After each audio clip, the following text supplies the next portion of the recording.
On the outskirts of Rio de Janeiro, the city of Duque de Caxias holds a sad record: the number of femicides, or killings of women based on their gender. Nearly 4,000 women were assaulted last year. It's one of the highest rates in the state. So to fight this plague, 3 years ago, the city police created a special patrol. Here we have a lot of cases, an average of 40 a day. Every day, this team visits abused women at their homes, where sometimes they face death threats from relatives. This young woman has separated from her partner and filed a complaint against him, but she fears being threatened again. She's afraid for her life and her children's lives, so it's especially reassuring to see these police officers. Do you still go outside?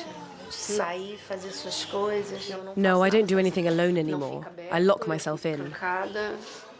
The pro-arms policy of the new government only reinforces some of these fears.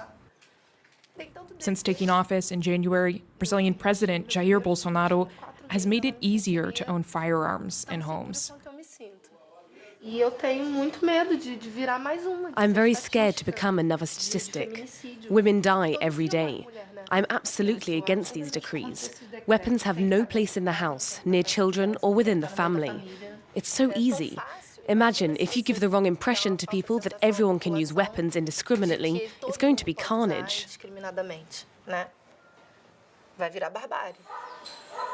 The government's supporters, on the other hand, see carrying arms as a solution to violence and increasing insecurity. And this fervent government supporter, a state congresswoman from Sao Paulo, believes easing access to arms is one of the best tools possible for protecting women. Now the Bolsonaro government respects the will of the people. It must be remembered that it is democratic. Whoever wishes and is able to use a weapon can acquire one and carry it. As a woman, I'm pro-arms. I support self-defense by arms.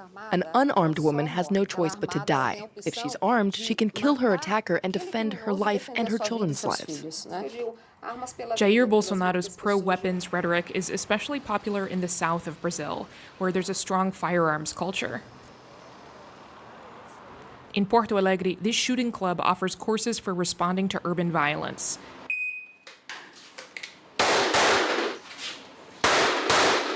And recently, its audience has changed. A lot of women come here. They want to learn how to shoot, not just young people, but older women. They come here in search of tools for defense. Keep your knees slightly flexible, and with aggression. These women are not afraid of guns. On the contrary, they feel safer. Men think that women are the weaker sex, that we are naturally the victims. Whenever possible, we try to protect ourselves. I think it's important.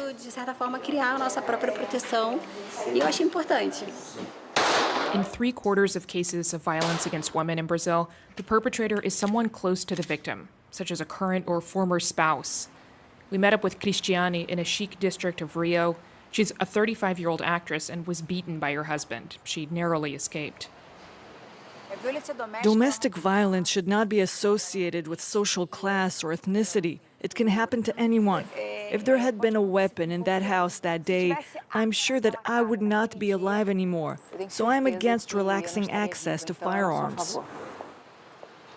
Today, she participates in a forum on femicide and violence against women in Duque de Caxias, where the specific patrols have been set up. In front of a packed house, she tells the story of her ordeal, hoping to save other women before it's too late. I came today specifically to tell you, denounce it.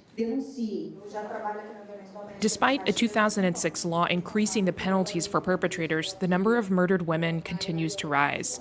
Police Commissioner Fernandes is worried about easing access to arms.